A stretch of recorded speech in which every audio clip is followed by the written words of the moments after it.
Welcome to the strange world of the uncanny, where nothing is what it seems. In this video, we'll explore the concept of the uncanny in Gothic literature and how it's manifested in various texts.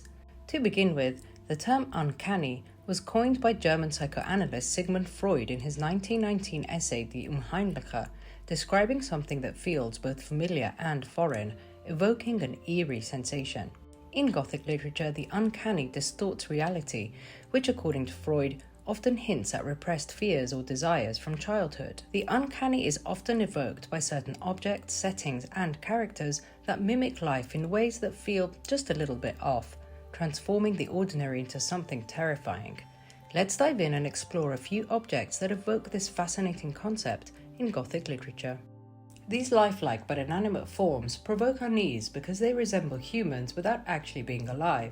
In E.T.A. Hoffmann's The Sandman, Freud's key example of the uncanny, Olympia, a beautiful automaton, appears human. When the protagonist Nathaniel falls in love with Olympia and discovers she is in fact a lifeless doll, his reality shatters. Another example is The Doll by Daphne du Maurier, a short story in which a doll becomes a disturbing symbol of a woman the protagonist is infatuated with. Mirrors often serve as gateways to unsettling self-discovery, since they reflect our image but can distort reality, making the familiar appear strange.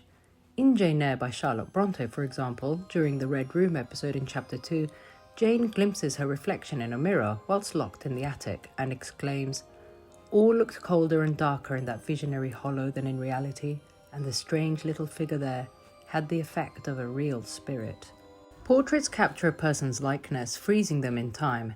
In The Castle of Otranto by Horace Walpole, a portrait of Manfred's grandfather moves on its own, disrupting natural order and hinting at a ghostly presence as a familiar object is transformed into something strange and frightening. Similarly, in Oscar Wilde's The Picture of Dorian Gray, the concept of the uncanny emerges through Dorian's portrait. The painting serves as a disturbing mirror of Dorian's inner self, displaying sides of aging and moral corruption, while Dorian himself remains outwardly youthful and unblemished. The uncanny also manifests in characters. Dr. Frankenstein's monster is both alive and dead, stitched together from corpses. His human-like yet grotesque appearance horrifies his creator. Another example is Dr. Jekyll and Mr. Hyde by Robert Louis Stevenson. Dr. Jekyll, a respectable gentleman, hides his darker side, Mr. Hyde, who engages in horrible acts of violence and depravity.